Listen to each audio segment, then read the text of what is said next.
अब हम देखेंगे कि वाउल और कॉन्सोनेंट में क्या फ़र्क होता है, क्योंकि अक्सर लोग इस चीज़ पे बहुत ही ज़्यादा कंफ्यूज होते हैं कि अगर कोई वर्ड हमें दिया जाए और उसमें A E I O U जो अक्सर औकात जिनको ही सिर्फ वाउल कहा जाता है, अगर वो भी आ जाएं तो वो वर्ड जो है या वो लेटर जो है वो वाउल की तरह अपना रोल प्ले नहीं करता।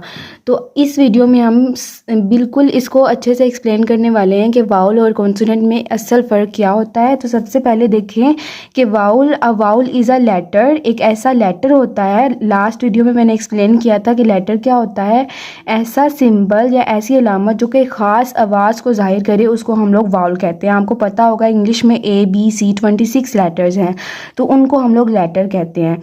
तो वाउल उनमें से ऐसे लेटर्स हैं जो कि रिप्रेजेंट करते हैं, यानी कि ज़ाहिर करते हैं एक ओपन साउंड को।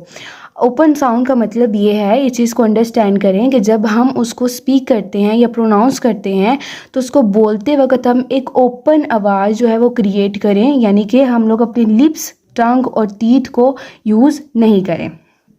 ठीक है, तो जब भी आपको ये लगे कि आप कोई लफ्ज़ या कोई लेटर या कोई वर्ड यूज़ कर रहे हैं और उसको स्पीक करते वक्त आप जो है वो एक ओपन साउंड क्रिएट कर रहे हैं तो वो वाउल होगा। जबकि दूसरी तरफ अगर कॉन्सोनेंट की बात की जाए तो कॉन्सोनेंट उस लेटर को कहते हैं जब हम उसको बोलें तो हम अपने टीथ, टंग और लिप्स को यूज़ करें और फिर वो प्रोनाउंस हो सके।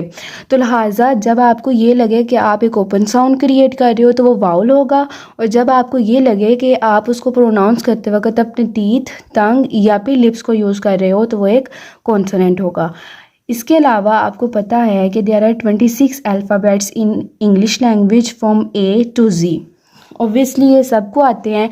इसमें से इन 26 अल्फ़ाबेट्स में से 5 ऐसे लेटर्स हैं जिनको हम लोग वाउल कहते हैं, A E I O U। लेकिन सबसे ज़्यादा हैरान करने वाली बात ये है कि इन 5 लेटर्स में से, इन 5 लेटर्स के अलावा there is an other special letter जिसको हम लोग Y कहते हैं, और इसको स्पेशल इस वजह से कहते हैं क्योंकि बाज़ औक़ात ये वाउल की तरह अपना रोल प्ले करता है और कभी कभार कॉन्सोनेंट की तरह अपना रोल प्ले करता है। तो मेन जो वाउल हैं वो 5 ही हैं, A E I O U, लेकिन एक स्पेशल वाउल भी है Y जो कभी कभार वाउल होता है और कभी कभार कॉन्सोनेंट होता है।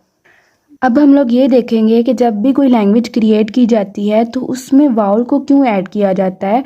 ऑब्वियसली हर लैंग्वेज के अंदर वाउल के जैसे साउंड को ऐड किया जाता है। अगर आप इस चीज़ की इम्पोर्टेंस को समझ लें तो ये भी एक नॉलेज में इजाफा हो सकता है कि वाउल जो हैं, विदाउट वाउल्स, वाउल के बगैर we can't pronounce a single word, हम किसी एक लफ्ज़ को भी प्रोनाउंस नहीं कर सकते अगर उसके अंदर वाउल जैसी साउंड ना शामिल हो।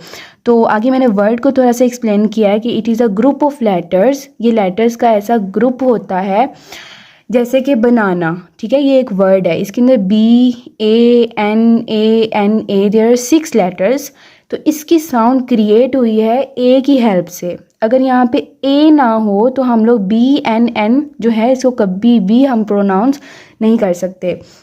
यहाँ पे देखें जिस तरह बैट जो है, बैट के अंदर ए की आवाज़ की वजह से हम लोग बैट की आवाज़, जैसे ए जो है यहाँ पे अपनी ओपन साउंड क्रिएट कर रहा है ए।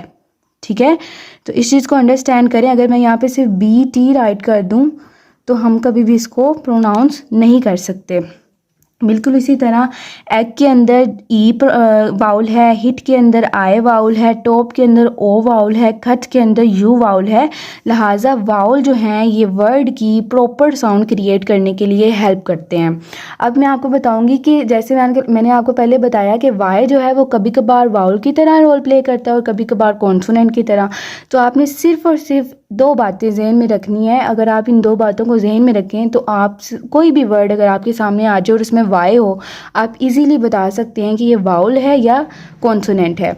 तो सबसे पहले ये है कि इफ़ कम्स इन सेंटर और एट द एंड, अगर ये वाई जो है किसी वर्ड के, किसी लफ्ज़ के, लफ्ज़ आपको पता है अ ग्रुप ऑफ लेटर्स, ठीक है, किसी भी वर्ड के अगर सेंटर में या फिर एंड पे आ जाए वाई तो फिर वो एक वाउल की तरह अपना रोल प्ले करेगा।